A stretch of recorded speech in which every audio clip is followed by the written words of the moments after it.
Hi everyone, thank you for joining us tonight, and hopefully you've already managed to get in your virtual shop run, and we're lucky tonight to be able to host Matt Phillips from Run Chat Live. He's a respected running injury and performance specialist. He's based down in Brighton, host of the Run Chat Live podcast, which I know some of you have listened to before, and also hosts the Run Chat Live conference, which draws in specialists from all over the world. He loves to talk about all things running, so hopefully we'll have some good chat from him tonight. And he's more than happy to be challenged on anything, so feel free to do that and discuss whatever is on your mind that's running related at the moment. Big thank you to Keith and Mark, the Lincolnshire Runner, for hosting this tonight. It's great to sort of get something like this going, and to be able to still have a little bit of a running chat, even though we can't actually meet in groups at the moment. Hopefully Matt is going to pop in soon. Shane from Active Edge Sports Therapy is also with us tonight, so we'll be able to chat with him as well. It would be great if some of you can join us. Sorry, there's Shane. Hi, Shane. Hello, thanks for having me, Anna. Brilliant for you to join us. So yeah, hopefully we'll get lots of people asking some questions. I know a couple of people have sent some questions in to Shane or myself, and I know Mark has sent a few over. So we'll certainly put those to Matt. And if you want to ask questions in the meantime, if you want to come on live, anybody's welcome to join us on screen, which would be fantastic. It would be great to get a discussion going. So please feel free to message me or Shane, or pop a comment in the comments, and we'll bring you into a sort of this kind of little lobby, and then we can bring you live onto the screen.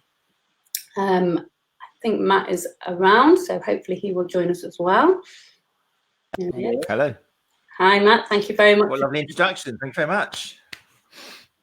I feel honoured to have two hosts hosting me. I've never had that before. Both of you, double the trouble. I might just sit and watch it all unfold anyway. I'll chip in when I need to. Right, good stuff. So I think we've got a couple of people watching already. 14 watches so far. It's good. So thanks all for joining so far. If anyone's got any questions, ping them down in the comments, and we'll try and add you to it. We'll ask on your behalf. But I guess, yeah, should we get started? Matt, have you got anything to start us with? No, thanks for having me along. It's great. Yeah, I put out a while ago, and it's been a good response, just saying I'm really keen to just meet new people. In my trade, there's a little bit of an echo chamber where you're kind of putting out all this stuff on social media, and people who know you already going, oh, yes, you're right. Yeah, aren't you amazing? Aren't we amazing? And it's like you get a little bit, geez, I'm just talking to myself. So that's the idea, basically, of these group run questions and stuff, is I wanted people to hear it for the first time, or maybe they've read it somewhere else. So I'm hoping some of what I say will challenge some beliefs. I'm hoping people will maybe get a little bit riled up, because often the first reaction to being told you're wrong is, so that's fine. Sometimes it won't be a case if you're wrong. It'll be, have you thought about this? So no, I'm looking forward to it. So thank you for inviting me along. Brilliant. Shall we fire away with some questions to start us off, and then see if anybody else wants to dip in? Does that sound like a good way to start? Yeah, fire away. That sounds like a good plan. So ladies first, Anna. Yeah. Thank you. And you're the true host, so. Well, I'll start off with one thing that's, I guess, on our mind at the moment is the whole coronavirus situation and how that's affected our running. And I know people are sick of hearing it, so I won't harp on about it all night, but it seems relevant to at least mention it. Talking personally, and also from what I've seen of other runners, in the beginning of lockdown, I was very guilty of over-exercising. I went straight in there, all this extra time that I had, and I used it to run, and it was also my escape. Now I'm finding that that's dipping off a little bit, and my motivation is starting to ebb. I have actually cycled a little bit, so it's not like I'm doing nothing, but my motivation to run is kind of ebbing away, and I guess it's partly due to not having these races and whatever lined up that I wanted to do. I also set myself a goal at the beginning of the year to sort of bring my 10K time down, and now it's like, well, I haven't got a race to try that out and put all this training in, and it's not going anywhere. And I guess people are seeing similar. They've trained for marathons. Lockdown happened sort of at the beginning of the marathon season for a lot of people. And so they've done all this training. They were at the peak of their fitness. They had this goal set in mind and they were just about to go and prove it, and then nothing. So for me, I'm finding that motivation is starting to ebb a little. My questions, I guess, related to that then are, firstly, does it matter? And secondly, have you got any sort of tips to try and fire that up again, really? How am I going to fire you up? Let's have a think. So yeah, it's a common pattern that's affected a lot of people. Obviously, people react in different ways, but one thing that not all of us, but a lot of us suddenly realized is once we got over the anger and the shock and the fear, and we started getting used to it, we realized I've got 7 days a week I can run now. For a lot of us, not all of us. There's a lot of people who've had to work more, and a lot of people are under awful lot of stress. But for quite a few of us, we suddenly realized we're working from home, we're saving time on journeying to work and backwards. If you've got kids, you're still homeschooling, but maybe you can take them out in the buggy and so on. So there was a time right at the beginning where a lot of people, once they got over the initial fear, they actually started running quite a lot. Ian Griffiths, a fantastic podiatrist from London, he came up with a term on one of his live podcasts of overload, and he said it kind of as a little off the hand remark, but it's quite a nice term that I've tried to kind of champion as well, because it was something that we were seeing, and anyone doing online consultations suddenly saw. I mean, the reason there's so many online consultations now, because there was a peak in injuries, because we know that in 70 to 80% of running related injuries, an inappropriate increase in volume or speed or intensity is one of the major factors. So all these people suddenly faced with the desire to get out and the freedom to get out, or maybe just the anger and the stress and I've got to do something, I'm going crazy, get out and run. Bam, will find themselves with problems and suddenly feeling that having the need to actually contact a physiotherapist or a sports therapist or somebody. But it's interesting because like you've just said, we've noticed now there's actually a little bit of a slump now where people are suddenly losing their mojo. And one of the reasons for that is a lot of us started a sudden regime of running 3, 4, 5, even 7 days a week, which we weren't going to be able to maintain. You can't suddenly go from twice a week to 7 days a week. However religious you are, God really doesn't get that involved much with running performance and economy. You kind of got what's inside you, even though you think this is it, I'm going to run 7 days a week and I'm going to become incredible. It doesn't normally happen. It doesn't normally touch us in that way. So there is a lot of runners I'm talking to now who are like, well, 2, 3, 4 weeks ago I was doing great, and now I'm just feeling a bit, I can't even bothered. And it's pretty much, in a lot of cases, it's the symptoms of overtraining. It's the symptoms of doing too much. Whenever you lose your mojo, one of the first things to look at is, are you doing too much? Because it's your body. Your body isn't a fantastic thing. It's got lots of ways of showing you and trying to slow you down and trying to protect you. And one of them is fatigue, maybe a bit of pain, some niggles, lack of motivation. So I don't know what it's like in your case, but for a lot of people, it's been that. It's just been we did too much at the beginning, and now our body's telling us. But you can get it back. You just have to adjust your training program.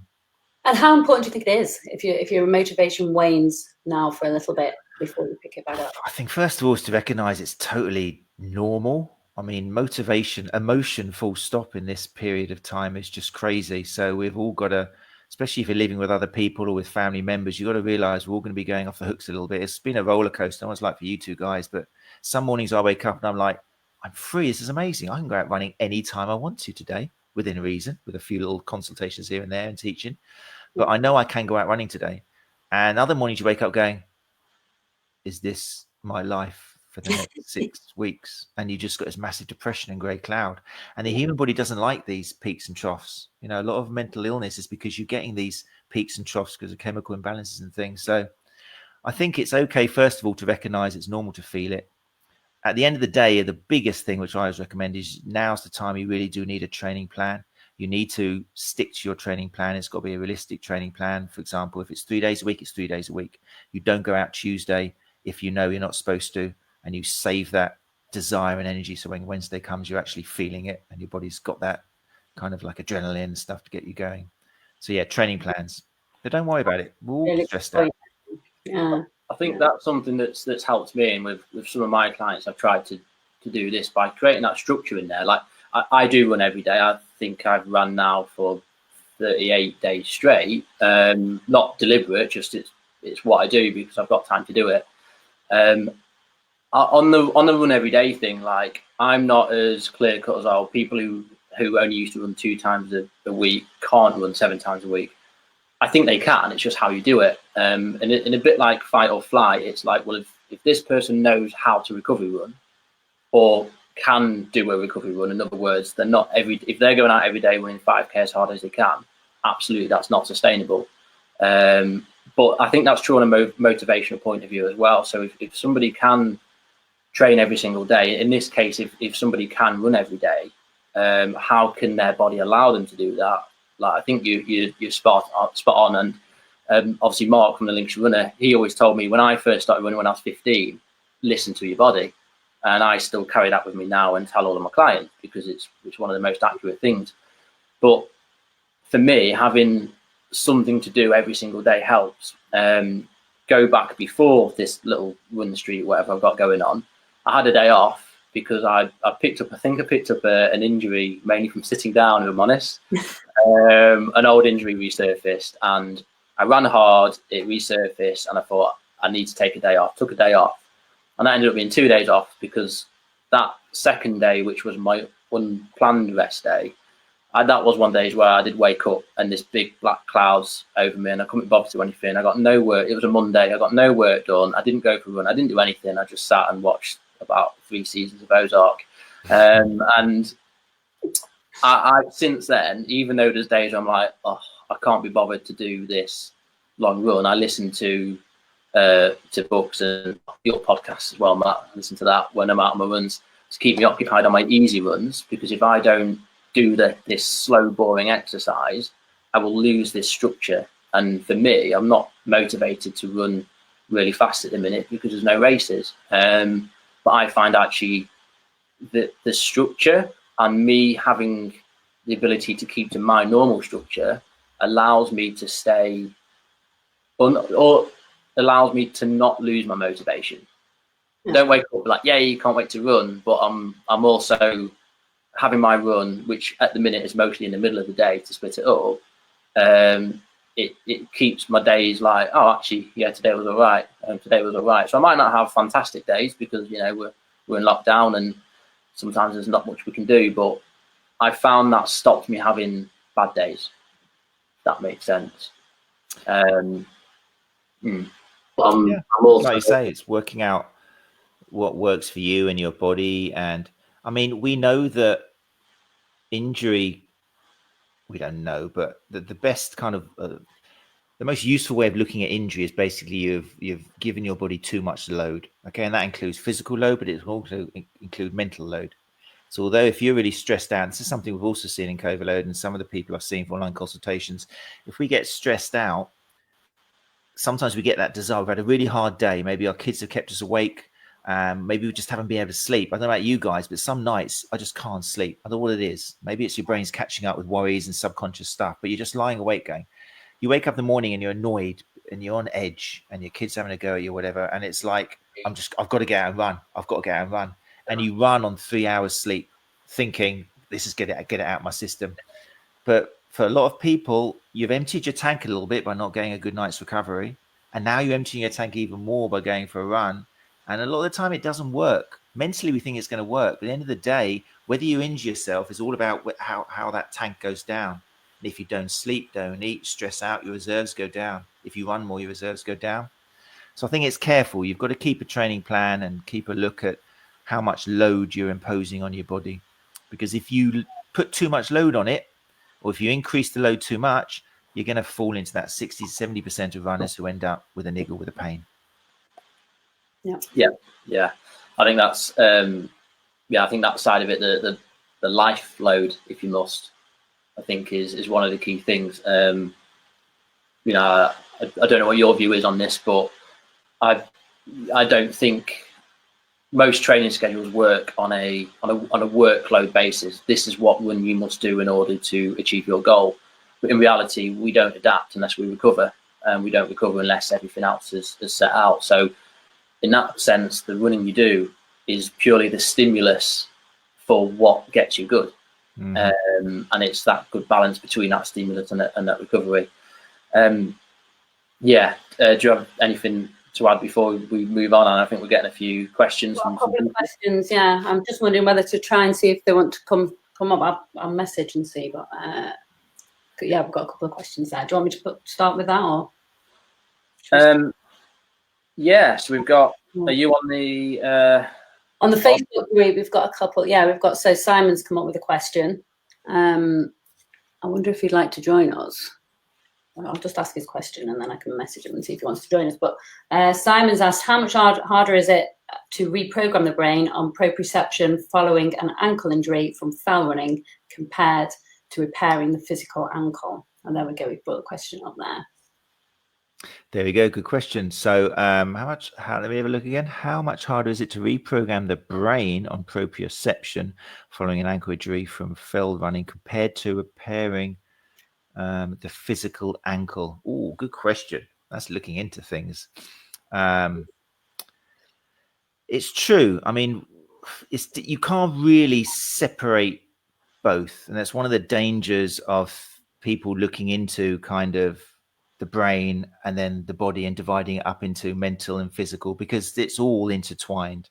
And the sensations and the output from the brain is very much a product of the physical chemistry and all the other information it's getting from the body. So you can't really divide them up, and it can lead you down rabbit holes if you do. That said, one of the things when we are trying to recovery is not the same as healing. And this is a good point, which I often kind of get people to think about. Healing is something which your tissues do.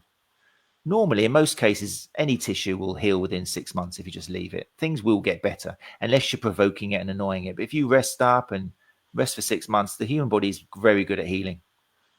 No one else can heal you. There was only one heal, and he kind of died a long time ago. He was crucified. That's not blasphemous, is it? But a therapist who says they can heal you and speed up the healing of your tissues, no, you can't heal the human body. The human body does that itself. The other thing which your question, Simon, reminds me of is, what can we do to improve recovery? Because unless you improve the brain's confidence and ability to work quickly, which essentially is what proprioceptiveness is, unless you do your exercises where you are reducing the threat that the brain feels and increasing the ability of the brain to fire out those messages and kind of work well, then it is possible for tissues to heal, but you don't recover. So you may not have an injury anymore, but unless your nervous system is prepared and released and ready to work and get you across that kind of trail again, then you will find yourself slipping up or not being able to, not having as good performance in that. So that's why in rehab, a big chunk of the rehab, once we got over the initial getting rid of the pain and then building up the fundamental strength and stuff, is restoring the proprioception and putting the brain in as big a context as possible before running, and then including in running as well. That's why running becomes part of rehab. And a lot of runners miss out on that. They'll think they're better, the pain's gone, then they'll go straight out on the downs again, wherever you are, and they'll wonder why the brain starts going, whoa, what are you doing? Because they haven't closed the gap. It's not difficult. It's just whether you do the right type of exercises at the right time. Yeah, I hope that helps answer your question a little bit. So what type of exercises then would relate to that? Well, there was a phase we went to, I'm sure you remember, all the Bosu boards and trying to do, I remember when I worked in the gyms in 2000, I was trying to do squats on stability balls and all sorts of things. And we used to stand on an unstable surface thinking that it would improve our proprioceptiveness and stuff. That's fine if you're trying to get back to a state where you're standing on an unstable surface. Really, when we're running, it's not that unstable, the ground we're on. It might change a little bit in terms of the terrain, but essentially what we need to do is to be able to stand on one leg on a stable surface and move ourselves. So this is why all the single leg balance exercises need to come into play for runners. This is why you need to progress from a two-legged deadlift maybe to a single leg, and see whether one leg is slightly kind of weaker or less able to perform than the other. There might be a little bit of Bosu board and stuff like that, but these days that might be right at the beginning. But these days you need to work towards the case where you can actually perform single leg squats or single leg deadlifts, maybe whilst moving the upper body as well and changing your center of mass to mimic what happens when you run. Those sort of exercises. Do you think there's how close do you think you can get to doing an exercise in a simulated environment like your home or a gym, to, landing down a steep hill, running 4-minute miling down a fell? Do you think it's just a case of at some point fell runners just need to go do a fell and see what happens and take that risk? Great question. I mean, ultimately, if I always kind of compare it to a ladder, okay? So at the bottom of the ladder, you can't even stand on one leg. It's too painful and you're not ready. But progressively, with time and recovery and nutrition and sleep and a few little gentle exercises, you work your way up the ladder. But you will come to a time where you've done all the fancy stuff and you've got as close as possible to running as you can. And we can get quite clever with that. Even things like moving the arms and just playing around with copying the motions, because the brain really is quite clever. That's what it does. It's a brain. So it's whether it outputs pain is very much connected to the context. So sometimes even doing an exercise outside, feeling the wind, being outside with the scenery can help that recovery, because the brain's picking up on all this sensory information. If it feels threatened, if you feel threatened, because it's all you, then it's going to set out fatigue and pain. So we can get quite close, but like you say, eventually it needs to be right. We need to introduce running now. But even then, you can still close the gap. And that's where sometimes we miss out with things like jumping, hopping, skipping, walk, run, gently easing into it. Eventually, once you get towards the top of the ladder, then you start maybe from flat run, introducing uphill runs, downhill runs. But it's all taking baby steps, because the worst thing where runners are guilty is it's all going great. It's all going well. Let's go and run really fast down a hill as fast as I can. Oh, I've fallen off the wagon. I'm back at the bottom again. Yeah. So it's something that runners haven't really got a lot of, which is patience. But when it comes to rehab, that's the job of the therapist, just to keep them motivated, give yourself tangible goals where you see yourself getting stronger and better, satisfy that urge we've got to see ourselves getting closer, make it clear where that line is, where we will be able to run and do this, and just be patient. It's the number one reason why runners don't recover properly is lack of patience. But it's hard. I know from experience it's hard. Yeah. And actually, we've got a similar sort of related question from Helen Robinson, who I think she posted a while ago, and I think you saw it on the thing, and she's just commented then off the back of Simon's, because she's saying she broke her ankle in the lakes, and she hasn't been able to run this year due to injury and then a broken ankle, and now. Oh, lost her. Okay, I lost you for a second. You're back. Oh, I'm back. So sorry, I'll go back a little bit then. So yeah, she broke her ankle and she's finally feeling ready to start running again, and wondered if you might have any advice. She said she's kept a base level of fitness up with cycling, strength walking and other low impact cardio, so she's hoping she's not got to start from scratch. But again, I guess it relates a little bit to those kind of exercises that you're talking about. Yeah, it's so interesting when we, as a therapist, it's so important that we, and I appreciate I'm probably speaking to runners more than therapists tonight, but it's so important that the therapist you're seeing listens to the language you use, because in that sentence, the word which jumps out to me is not pain, it's not fatigue, it's confidence. Okay, that's the word which, Helen, did you say? Or Anna? Helen. Yeah. And sometimes you can get it wrong, but it's the words that the patient or the runner uses which you focus on, because if it's a question of confidence, which for some people it's too much confidence. Some people believe they're superheroes and they can go out and do it straight away. They need a different type of kind of guidance. But when a person brings up the idea that they're fearful, they're worried about getting re-injured, then yeah, it's a case of making sure that the exercises that person does are gently poking their confidence a bit. You need a little bit like, I don't think I can do that. That's going to hurt. Oh, it didn't hurt. Then comes the matrix moment of like, yes, give me more. I want more. And that's how you do it. You restore their confidence by giving them little exercises which they feel inside they're not quite ready to do, but you kind of know as a therapist they are ready. And before you know it, then they're back. Because it's so important. If you're running along looking for pain, guess what? You'll get pain. It happens all the time. The same way as if we're in pain and we've probably been there before. And it's tricky to separate pain from fatigue and stuff, but we've all been there in a race where you start feeling down, you start feeling a niggle in something which hasn't hurt for about 10 months. Is it because you've injured yourself again? No, it's because inside your brain's getting this sensory input that you're worried and it's kind of danger. But then you see somebody who you like the look of ahead of you in the distance who've got this tiny pair of shorts on, and you just focus on that and you're fine again. The pain goes. And suddenly you're back on track again. So confidence is a huge thing. So I would suggest to Helen, it's a case of doing the right exercises, scaring yourself a little bit, but then rejoicing in the fact you can do more than you think. Yeah. Okay. Good. A couple more questions coming through. This is great. Okay. So we've got somebody asking about. Oh, actually, before we do go with any more questions, if I can just say to anybody who's listening, if you want to join us live on screen, you are more than welcome. If you just make a note in the comments that you would like to do that, and either Shane or I will send you a link so that you can join us. So yeah. Anyway, so the question. So we had one about strength and conditioning. So how much strength and conditioning do you add into your training? Well, that's a very open question, isn't it? So how much strength and conditioning do you add into your training? It's an interesting one with strength and conditioning. It's becoming more and more popular, which is great. Yeah. A lot of runners now are realizing they're getting rid of this, because traditionally we've got this fear, especially serious runners like Shane. There's this fear of putting on too much weight like that. There's this fear of putting on weight. A lot of runners, when they're serious, then they fear that if they're going to do strength training, they're going to put on weight and muscle mass, and then that's goes against everything they want. And they see their champions and their heroes, and they see those girls and guys, and they've got like 3% body fat on them. We're kind of getting over that thanks to information that's being put out there, because if you're a runner, first of all, if you enjoy running, you're probably not the sort of person who can gain muscle that easily anyway. Others, you'd be down the gym lifting weights. And secondly, if you're going out and burning all these calories and doing your 3, 4, 5 days a week running, you're not going to have the energy left over to build muscle. So people are really getting into strength training, which is great because the evidence is there.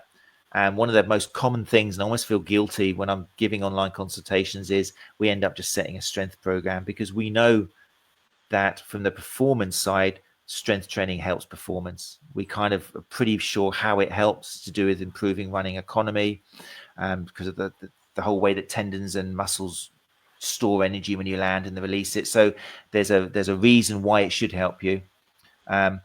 Sometimes people go over the top a little bit and they'll end up doing maybe too much strength training. The evidence also shows you don't need that much. It's only like twice a week, 20 or 30 minutes, a couple of sets.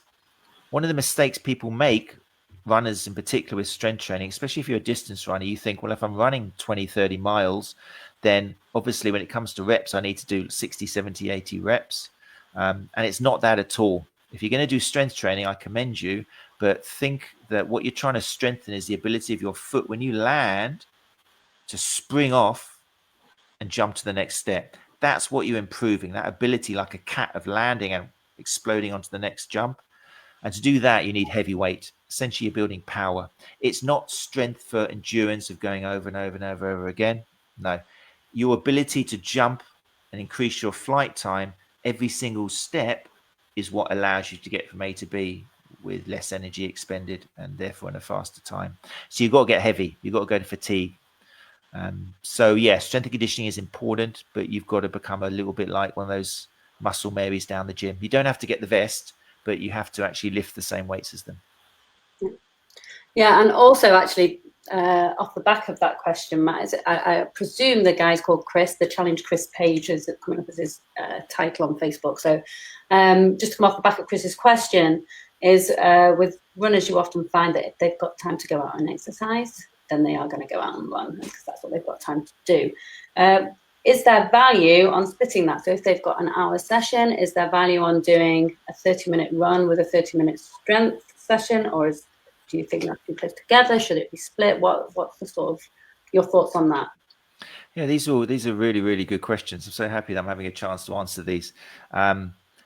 It depends what stage you are with your running and how strong you are naturally, if you've got competitions coming up and that sort of thing. So it's got to be slipped in. This is where some people say, when should I get a running coach? Is it from the beginning or when I'm really, really already quite successful? I kind of say get a coach from the beginning, because it's so important if you put these things in, where you put them in. And the idea of a running coach is they'll be able to put them into your training. Because if you start doing strength training, then you're emptying the reserve on that tank.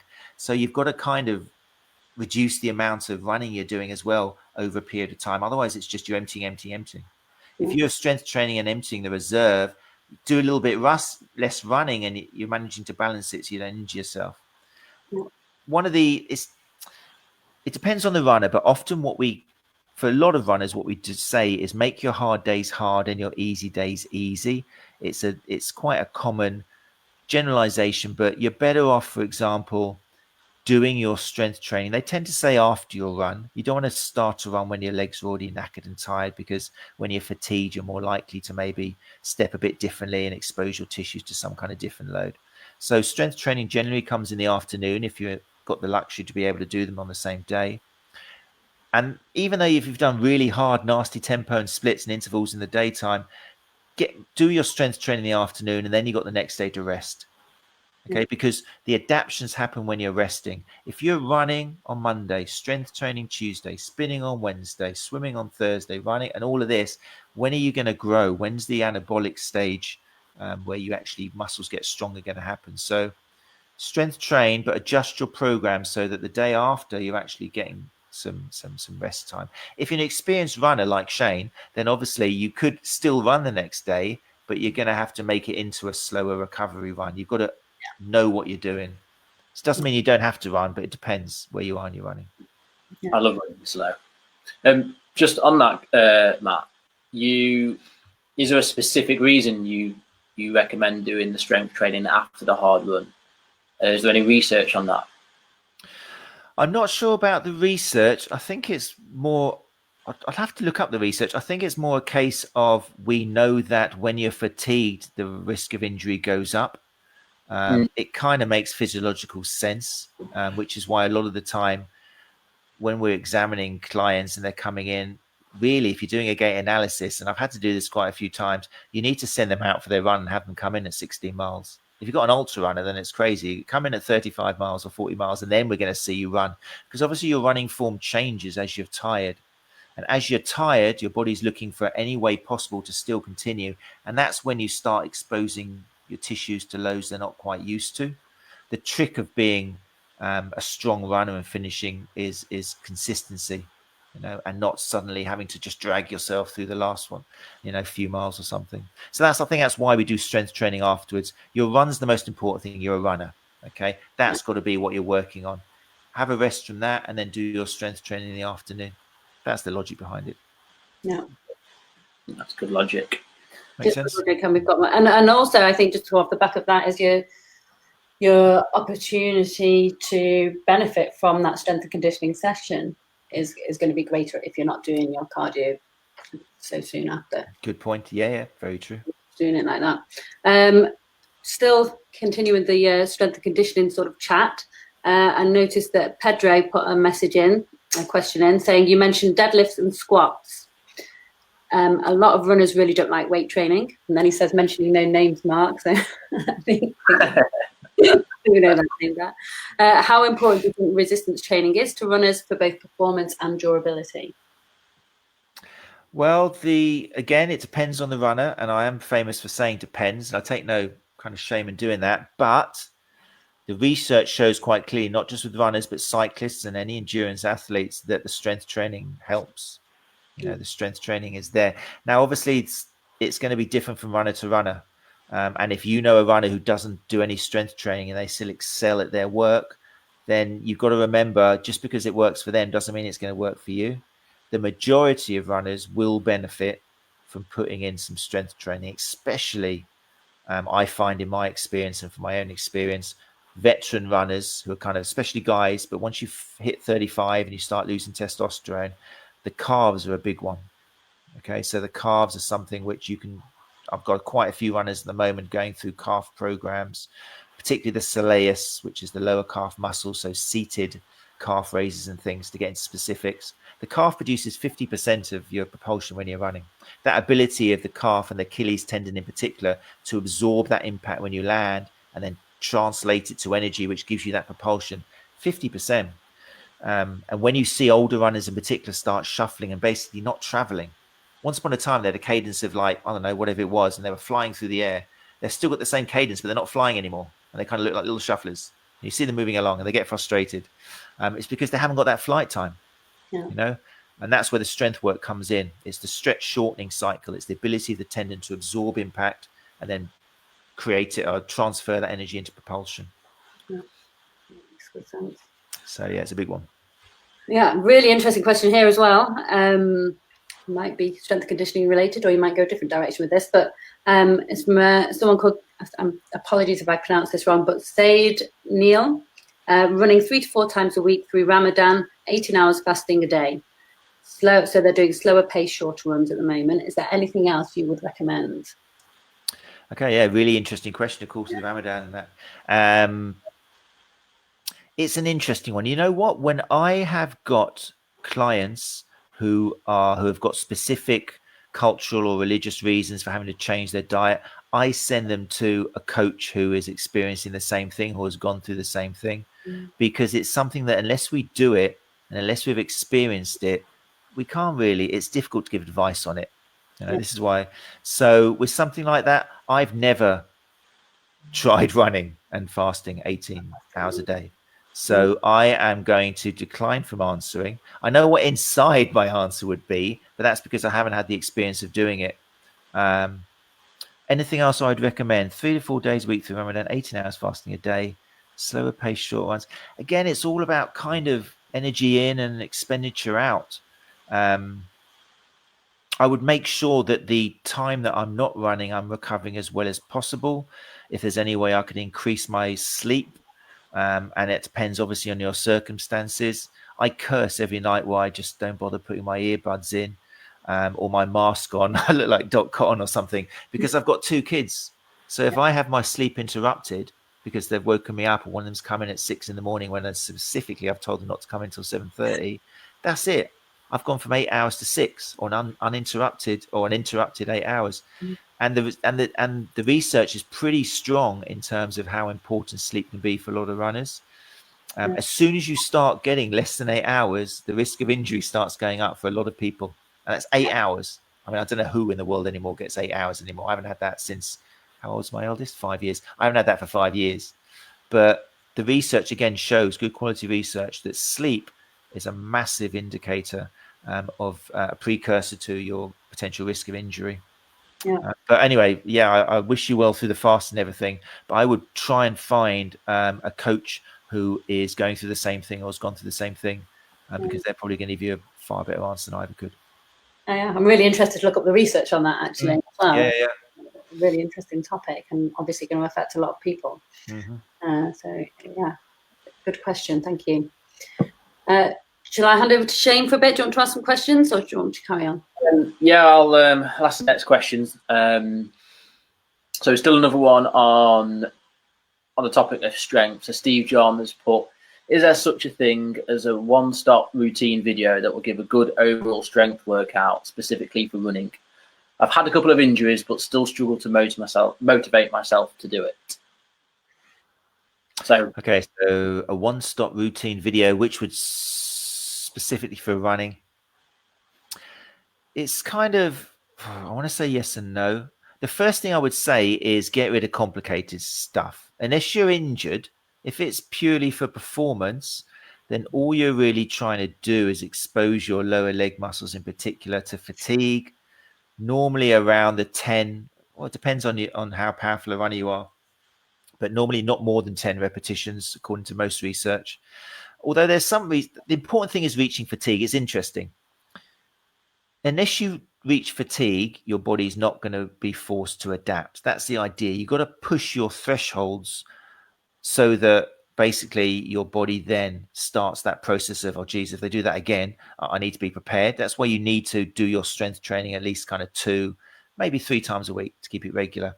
Now, you could potentially, with a lot of exercises, fatigue your body with just your body weight. So you could do, for example, I don't know, most people, I don't know about you guys, but I probably would get tired at about 100 body weight squats.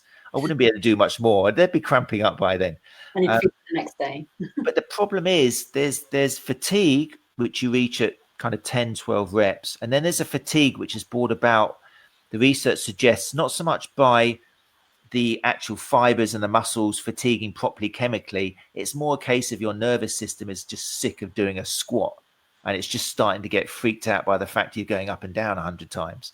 So that's why they kind of say, rather than spending ages doing 100 squats, find enough weight which fatigues you by 10. hit that fatigue, and then your body will adapt and get stronger as long as you do it again in kind of 3 days time. As to what exercises you do, I think for the even for the injured athlete, things went through a phase of getting far too complicated. You're just picking up heavy stuff and tiring yourself out. One of my favorite exercises for runners is just called a farmer's walk. And these days with the weather, happily, and if you're in the south of England, it's kind of poking up a little bit.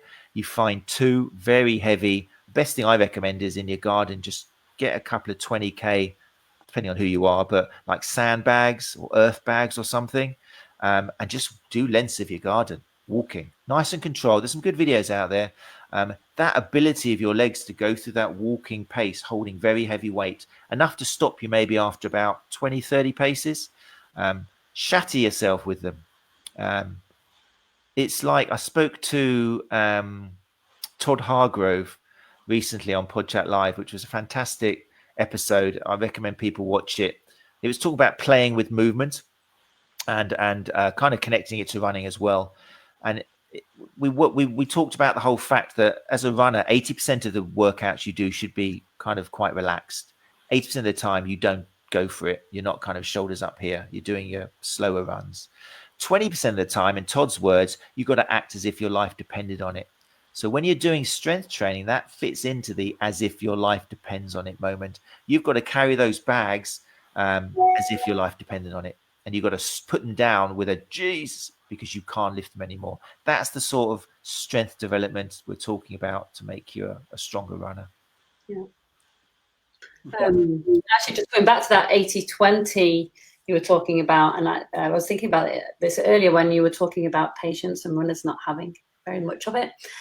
And one of the things I find that a lot of clients might have, like they know they've got to do those steady paced runs, and they know that for their aerobic endurance it's incredibly valuable, yet they still really struggle to dial the pace back to an appropriate level.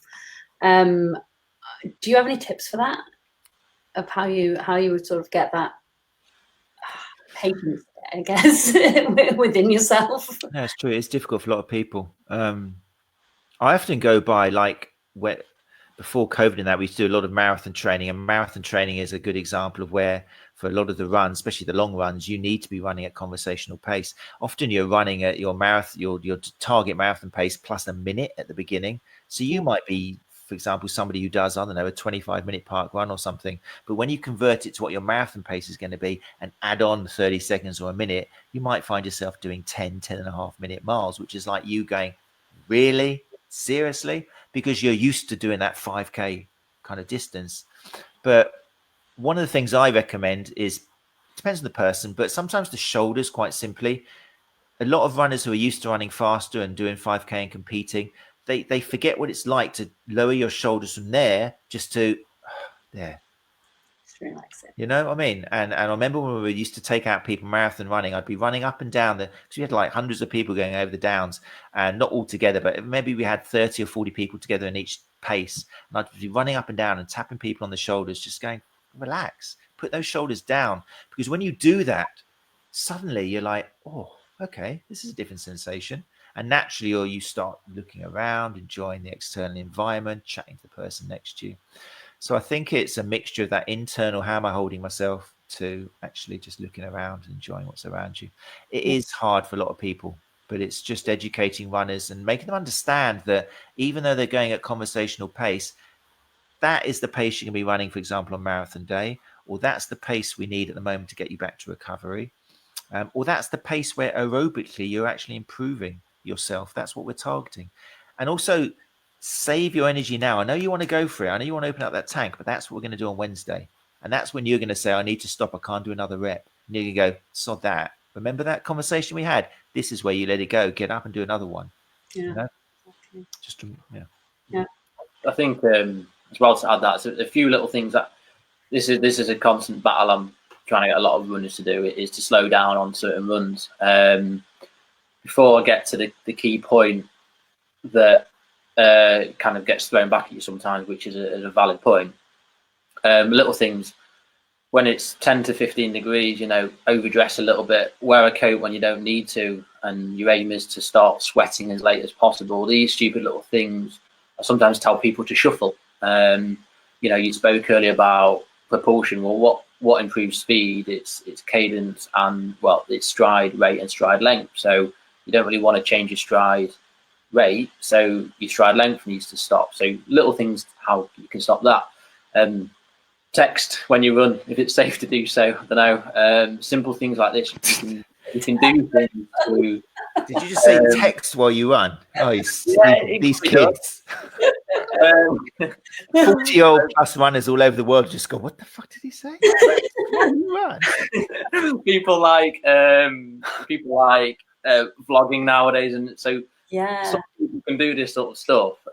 Obviously, if you're not comfortable doing that, I don't recommend you like that, because you will fall over and you will break your phone. But there's find little things yourself you can do, and these are just things I use, and I'll sometimes get some clients to use. What normally gets thrown back in my face, and this is an interesting point, I'm sometimes struggling to articulate with a lot of clients. Running slow, obviously, from what we know, it changes load through joints. It doesn't necessarily mean that we're deloading something or something isn't working as hard just because the effort is lower. How would you combat, say, that runner who's trying to slow down, but when they do run slow, their hip hurts or their knee hurts or it feels uncomfortable? Yeah, no, it's a very good point. And sometimes part of the battle of training someone for a marathon, for example, if they're coming from a 5K or a 10K or something, is getting them to be good at running slow, which generally means building them up. They can't join the group straight away and do a 10-mile run at this pace because their body's not ready. The tissues aren't ready for that. Yeah, it's a very good point what you say. And we do see, as therapists, we do often see pacers or coaches who are running with their clients, and they're coming and going, I've picked up this calf thing, I know what's going on. And when you look at the case history, it's because they're running with a client who's much slower than them, because obviously a good coach will always only work with clients who are slower than them. Isn't that right, Shane? Yeah, obviously. And yeah, your body's not used to running that slowly, and you're maintaining that cadence, but you're kind of hopping on the spot and shuffling, and you're exposing, particularly knees. Knee injuries will come from that, and artificially low cadence. So it's a case of, yeah, if you're trying to get a runner to run slower, then it doesn't mean that they haven't got that glory of going, you're going to run slower, but I'm going to let you run 15 miles. No, you've still got to build it up gradually so that your tissues, which, as you so rightfully say, are being exposed differently depending on the speed you're running, they've got to be built up at that speed. There's other things we look at with gait analysis. There is a technique sometimes to running slowly. We don't like to tweak it too much, but if people are running and in pain at slower paces, then there are some things we can do looking at their form to alleviate that, depending on where they're hurting. So actually, that's going to lead us in quite nice into a question that Mark Badley asked. One of them, he said, should we be trying to improve our running technique for injury prevention and running performance? If so, what to? Is there certain definite techniques that, irrespective of bone shape, muscle tendon length, we should be doing? So should we be striving towards a certain way of running, or was that what it was? Should we all be trying to improve our own technique? I guess strength could come into that. But yeah, is there a certain technique that we should all be striving for? Yeah, it's an interesting one. There's certain similarities amongst the most successful ways of running we see out there. But again, if you look at a field of elite athletes, you'll probably see differences between them and how they're getting from A to B, and they're still all moving great. Some in particular who have become kind of famous have very strange ways of running. Arms might drop down, little head jerks, crossovers, flicking their legs out behind them. We see all sorts of stuff. So we know through looking around us and opening our eyes that we shouldn't expect everyone to necessarily run in the same way. But that said, depending on how your body reacts, everybody's probably got the best way for them to run at that moment in time. So it's a case of working, maybe when we use gait analysis, we're trying to work out what's the best way for your body to move. And that's going to depend on your individual physiology, depending on your injury history, your experience, your personality, your fears, everything, the whole package. So I'm always kind of a bit fearful of suggesting that there's certain ways somebody needs to run. It's easier when someone's in pain, because what we know is if someone's hurting, then there are certain tweaks we can make to their running form to reduce the load which is causing that pain. And that's good, because what we try and do if someone is having a running related injury, we want to try and keep them running as much as possible. As soon as you stop them from running and the brain gets used to not running, then it kind of slows it down, getting back into running again. So for example, if someone has got calf pain or something, and or an Achilles problem, and they're suffering and they can't run, then for example, what we might do, if they happen to be a midfoot or definitely a forefoot runner, which there aren't many of at a faster speed, but if we get someone who's traditionally a mid to forefoot runner and they're getting Achilles and calf problems, then we try and get them out running, but play around with adopting more of a rear foot strike, a glancing heel strike, or doing at least kind of drills to expose the body to that, just so the brain and the nervous system starts realizing, I can run without pain. Oh, that's cool. And that's what the recovery process is kind of about. The same thing goes, for example, if someone has anterior knee pain or something, and they do tend to overstride a little bit, then depending on the speed they're running at, we have an awful lot of success just speeding up cadence a little bit, just gently, so their leg lands a little bit closer to the center of mass, which means that the degree of flexion in the knee is changed, and that's been shown to reduce anterior knee pain. Once the pain's gone, they may go back to how they ran before, and happy days. So we're not really trying to make them run a certain way. It's just coping with people with pain and how we can change it. If it's just performance, it makes it much more difficult. Very difficult, in fact. People who come for gait analysis and go, I just want to run faster. You're like, nothing's hurting at the moment? No, I'm fine. Just want to run faster.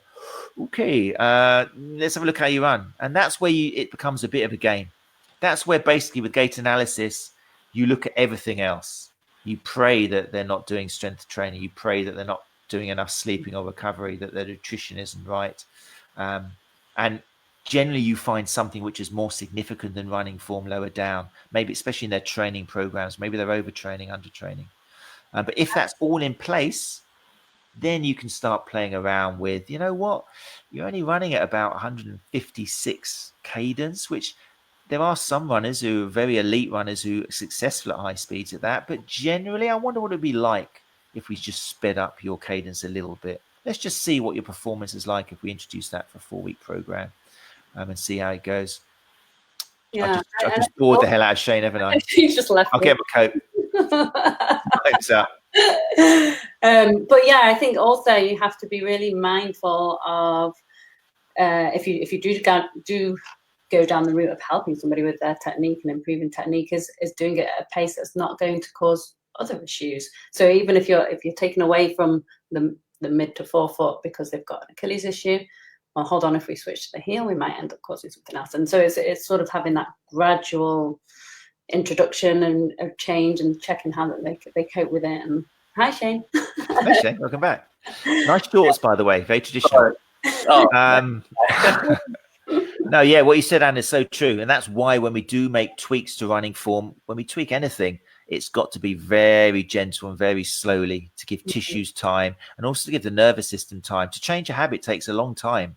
We don't want runners to go out there thinking, land on my heel, land on my heel, land on my heel, land on my heel. You can't do that.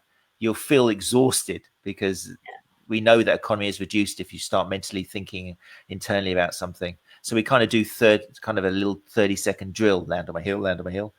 And then we move on to just 2 minutes of not thinking about it. Or we try and find an external cue, which isn't so much thinking about what your body's doing, but just thinking something like, I don't know, I'm trying to drive the land back behind me, which encourages a more of a increase in cadence or something, or whatever it is. But yeah, definitely taking things, again, that word, which we wonder why so many runners get injured, like the incidence is so high. And you know what? It's just because of lack of patience. Always. Okay. So we've got a few more questions. We've got Emma has hi, Emma. How you contributed doing? On the she thinks the key is bang for your buck, which is good. Back to strength training. And Pedro's got another question. He says, talking of improving aerobic capacity for running, What are your views on carbohydrate depleted runs? Oh, good question. I'm very excited it's reminded me of this Thursday, and it's not really a plug because it's free. So you normally only plug things which you make money out of, isn't it? But this Thursday, I've got Matt Fitzgerald on Run Chat Live podcast, 8:00 UK time. And Matt's going to talk about his latest book, Running the Dream. For those of you who don't know Matt, he's a fantastic author. He'll put himself down as an amateur fake elite runner, but the guy managed at 47 years old to beat his PB marathon set 9 years ago when he was 38. And he managed in Chicago Marathon to get, are you ready for this? 47 years old, I wish, and a sub 240 marathon. Oh, wow. He came 5th out of his age category, and something like 157th out of 40,000 people or something ridiculous. And he did this by training with the NAS Elite team in North Arizona. And that's what the whole book's about, basically. And one of the things they did do was carbohydrate depleted runs. I really want to ask Matt about that because he's played around. I think a lot of us have played around with carbohydrate depleted runs where you kind of avoid carbohydrates, but maybe you still, Matt, for example, was saying in the book how he would have for breakfast the day of a carbo deplete run, he'd have kind of sausage and eggs. And the rest of the team there, who are elite athletes, who are like kind of like 2.5 marathon runners, just looked at him going, "What are you doing, dude?" And he's like, "I'm not having any carbs." And for them, for the elites who are like Olympic contenders, they're just a no food diet. That's what they do. There's no food at all. For them, that's what a depleted run really is. So my views on carbohydrate depleted runs, I think it depends very much, obviously, on the individual. But I'm interested. I would suggest that, I mean, Matt's been there and talked to Ben Rosario, who's the coach up there, who obviously uses depleted runs with the elite of the elite, the fastest runners in the world. And yeah, tune in because I will be asking Matt that question. He's going to be a far better answer than I could give you. There you go. Plug Matt Fitzgerald Thursday, 8 p.m. What was he talking about? No phone when you're running. I think you need to direct that question to Shane because he seems quite a fan of texting whilst you're running. Shane, would you like to answer that question? Not always. What did he say? Just said. Oh no, he just dissed you. No phone when you're running, Shane. Yeah, probably not true. Sorry, Pedro. I'll try not to. Yeah, I think podcast is a good one. I think what Shane you're saying about the phone, I think, and also music. If I know if I'm really geared up in the morning, I've had a great night's sleep and I'm supposed to be doing like a relaxed run, but I'm like ready with a bit behind my teeth, I'll make sure that I use a playlist which is like just rock ballads. It's very difficult to empty that tank if you're listening to Aerosmith, you know, It's Amazing or something. You just can't do it. You can't turn it on.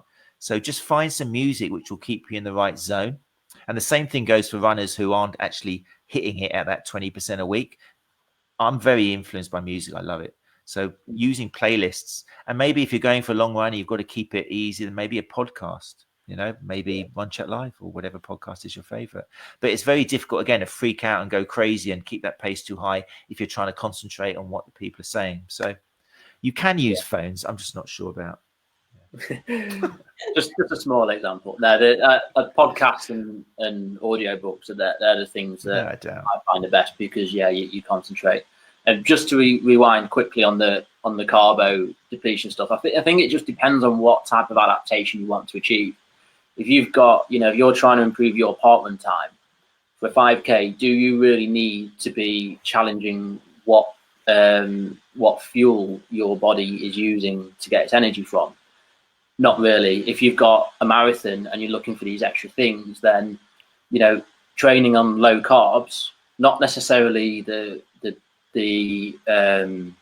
sort of withholding carbs for a long time like carbo loading, just for a single long run, can you use that to tell your body to use fats as an energy source, because that's going to be more efficient for a marathon.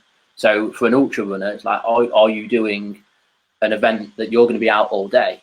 Well, if you're out all day on a normal day, what would you normally do? And you'd be having 3 meals. So do you need to start training it specifically? But I try to tell people to keep it simple. I've one client who does ultra events, does a lot of the OMS, And one of his preparations was he would always, sorry, I can't remember the name of the charitable thing, but he would always camp out at the cathedral when they do the thing for the homeless. You stay in outside. You know what I'm talking about, Anna? Yeah, and I can't remember either, but yes, yeah. He would do that, and he would use that as part of his training weekend, because he would be not getting much sleep, sleeping normally in a tent when you're self-supported. So think of what is required of your challenge. Keep it simple and have a play around. Use your head. Don't not eat for 4 days and then decide to go and do a 40-mile run in the middle of nowhere, because you're asking for trouble. But there is a lot of research out there, and it can be quite mind-boggling. But ultimately, again, you have a stimulus, and fueling can be part of that stimulus. So depending on what adaptation you want to achieve, then that can have an impact. Even something simple as, I'll do a long run, but I don't have a marathon coming up soon. I'm not yet properly a marathon runner. Do I need to be like not having carbs when I get back from my run? I'd happily just have a can of Coke, banana, a handful of sweets, because I don't need to make that adaptation like at the moment. Whereas if I'm 2 months away from my marathon, I might think, these long runs are really important. Teaching my body to run at a good effort with no fuel, or even what type of food source I'm using for fuel, let's say fats over carbs. How can I change that? Fasted runs in the mornings can help. All sorts of different things. But it's where you can make running and training quite fun. Is you don't just have to think, oh, I need to go and run 20 miles. I wouldn't recommend you do something like that on your first event. If it's your first ultra, keep it simple. If it's your first marathon, you need to make sure you can do the marathon. If it's your first go at running a sub 40, sub 50 10K, then focus on that main thing. But there's loads of things that you can challenge yourself with, and using things like carbohydrate depletion is one of those good things. That's just my opinion based on some of the stuff I read. But actually looking at stuff like the Nazalite, they train really well. With a lot of stuff they do, and they do a lot on the long run, and specifically, the long run does challenge fuel use, and that's where most marathons go tits up for people. It's because they might have trained really well for a marathon, but they haven't thought about the fuel use. And it's not just race day strategy, and that's another thing, race day strategy for fueling and hydration and whatnot. And everybody is different. Some people can take gel, some people can't, some people don't like water. It's always going to change, and that's another thing you need to practice. I think ultimately, training is just practice. You're just practicing for something you want to do. So I'll stop flapping now. I turn my light on. That's true. Very good. Oh, I was short again. He's gone again. But yeah, I absolutely agree about finding what works for the individual. It's different for everybody, isn't it? So it's having to play around with that and finding out what works best for yourself. So questions. Can we move on to some more questions? I'll use the time, Matt. Just kind of. Was it 9:04? Yeah, a couple more questions. More. Yeah. So one of them actually relates back to that 80-20, and actually it's quite an interesting question, and I think it's probably something that could help to motivate people to keep going with it. Like, it's kind of like a trust the process kind of thing, isn't it? Well, okay, how long is it going to take me to see the benefit from running at this, using this 80-20 sort of approach to my running? Yes, again, it'll be a ding, depends on the runner, but I think one of the biggest things which people notice is the motivation, the structure, the sense of purpose. It's like suddenly an awful lot of runners kind of work throughout the week at kind of like 50%. Maybe one day they do maybe 40%, and one day they think they're really letting it go, but they kind of do 60, 70% because they haven't got really enough energy there. So one thing that you should find if you do the 20-80 is, during the 80, you are at first feeling a little bit like this is a waste of time, this is ridiculous. But that's what I was saying before. When the day comes where you are doing your intervals or your hill sprints, whatever it is that's going to require you to open up, you should start finding, geez, I've just done something quite incredible today, which I didn't think I was capable of, because it's just the physics. You've got more energy, you've got more desire, and that should start a very nice snowball rolling. Now, how quickly you see that happening will depend on the runner and all the other multifactorial things which are going on besides. But I think in terms of anything you do which structures your week, is you're going to see the benefit quite quickly. Once you've repeated it twice, you're going to see it, because structure and consistency is what it's all about at the end of the day. And you'll see tangible benefits in that 20%.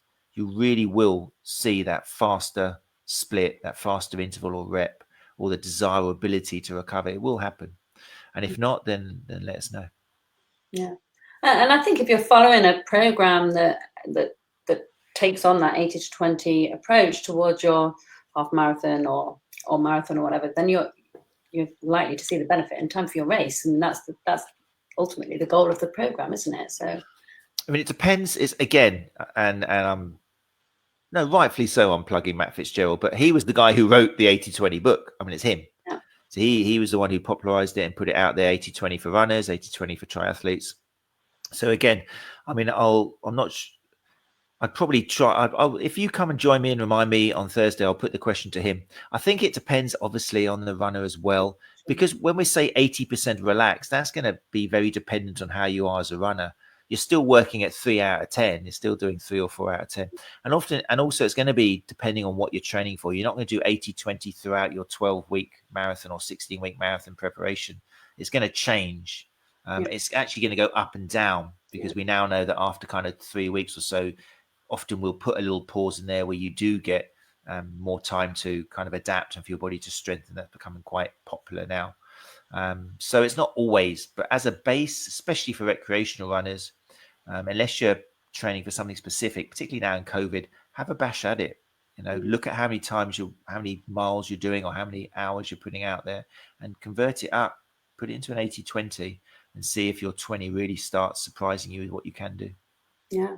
And sometimes it can come naturally to people to run at that 80 and then and train at an 80-20 sort of regime. And some people, it takes a long time to figure out, well, what actually is my 80-20 and then to sort of work all that out. So again, this is where sometimes I think I love the idea of running free and not having Garmin's or anything, but I think people use Garmin's and Strava for all the wrong reasons. But this is where you can actually use your, because no one likes posting an easy run, do they? This kind of goes against everything. And guess what, guys? This is a really easy run. Look how slow I ran. No one's going to post that. But you need to take pride in that. I think if everybody starts taking pride in showing, this is my easy run, this is what I do. Yeah, it was annoying, but check out my run on Wednesday. Then that could help it going. This is where you need to be looking at your watch and just thinking, I'm going too fast. Slow down, slow down. Eventually, your body will learn what is a 9-minute mile or whatever it is for you, which is kind of a slower pace. And you'll know when you're, again, with the shoulders, you'll know when you're slipping out of that again. But for a lot of people, especially if it's a case of some people are more aware of what they look like or what people are thinking of them around them, and it's kind of more external. People like to be running and overtaking, sometimes that's not going to happen today. You're not overtaking people. People are going to overtake you. And you just have to think, well, obviously they're not running as far as me, but it's a different mentality. Yeah, absolutely. Okay. Another question that's come up as well from Sam. Is it Sam? Yeah, Sam Grant. I currently have problems with my heels. They're quite painful the day after running.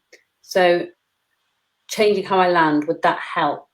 So I guess that goes back. I think that question came in when we were talking a little bit about switching from midfoot to heel or whatever.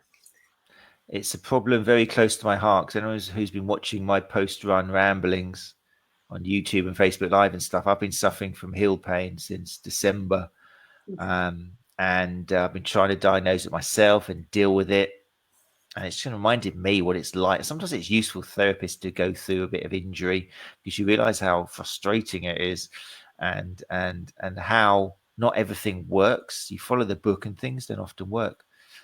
And with heel pain, obviously it's an umbrella term. There can be a lot of reasons for it, and you really have to look at case history.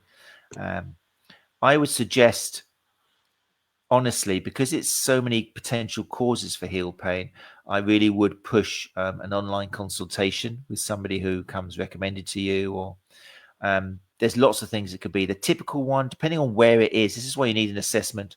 The typical one, which a lot of people suffer from, is medial or inner heel pain. And that's the typical one of the typical symptoms of plantar fasciopathy, or plantar fasciitis as it's kind of known. It may spread down into the inner arch of the foot as well. It gives you that sensation of, especially in the first thing in the morning, we get out of bed and it's very painful, you're limping. That, again, is a bit of an umbrella term. We don't quite know why it affects some people and others, but it can be, there's a lot of things which could help you out. Sometimes it's a suitable change of trainer. Sometimes it's because of old trainers. The only three things which often cause plantar heel pain can be overweight is one of them. Now, I don't want to say Facebook user whether you're overweight or not, far be it from me to even suggest that. But if you do suddenly put on the pounds and you're still trying to plod away as you normally do, then that's one big case for heel pain and plantar pain. The other one is trainers getting tired and old. And the number of runners who come in and we sort out their problems just saying, how long have you had these trainers? Or do you wash them and put them in the tumble dryer? Or basically the trainer's knackered.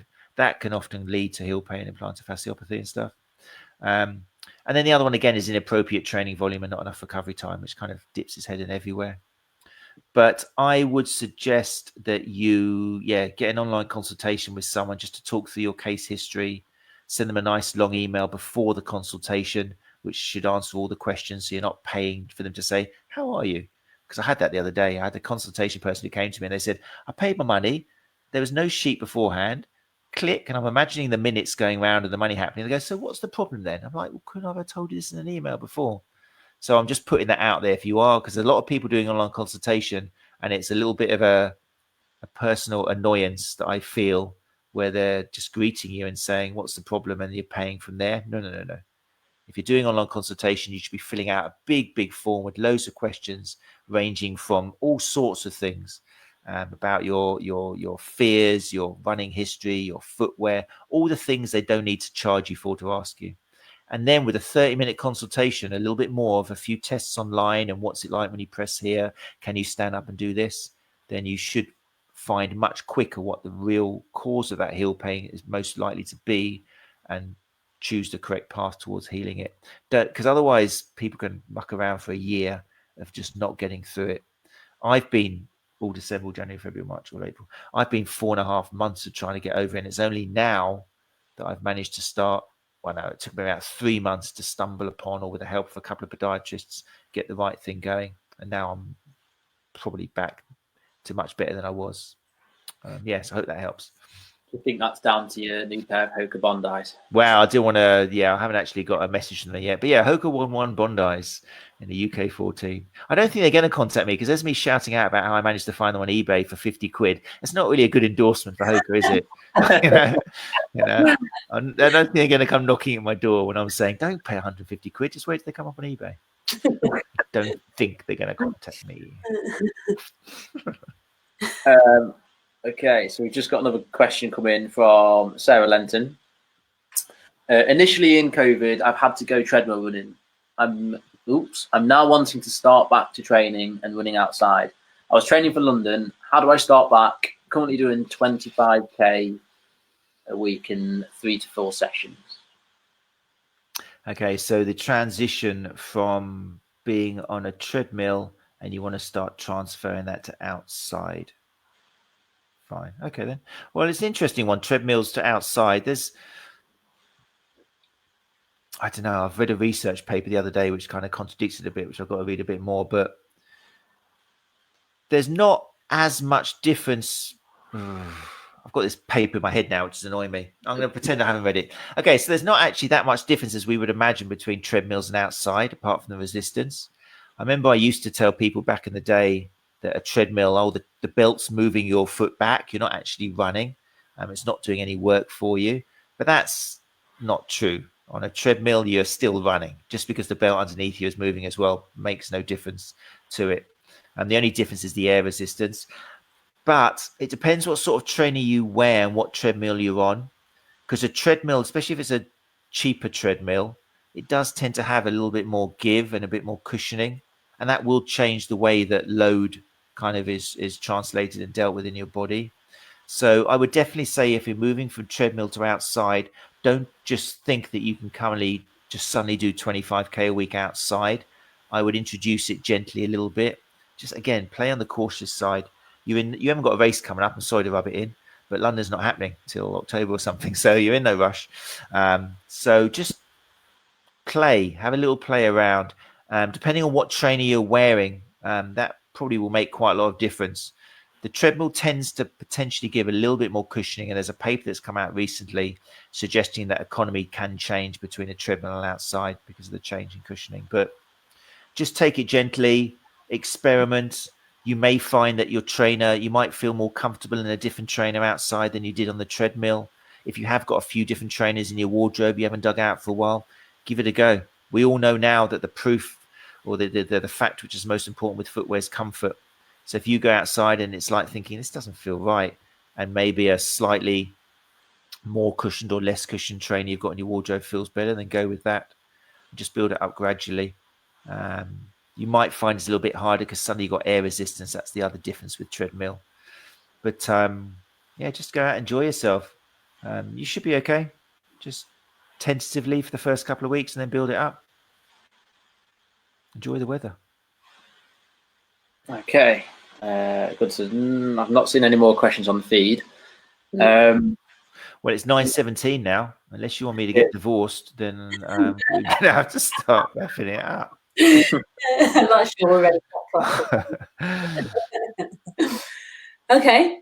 So, yeah, I think unless you've got anything else that you particularly want to add, anybody, then I think we can probably wrap it up and say goodnight to everyone. It's been a really good chat, Matt. Thank you very much for joining. My pleasure. Thank you so much for all the questions. It's really nice. It's exactly what I wanted because it gives me a more. I often quote in my presentations a paper that came out in 2014, which looked into what runners believe causes injuries. And I always feel a bit guilty because I haven't really done an equivalent review since then. And I'm thinking these days in 2020, maybe runners' beliefs have changed a bit. Because back then it was all about I overpronate, I don't stretch enough.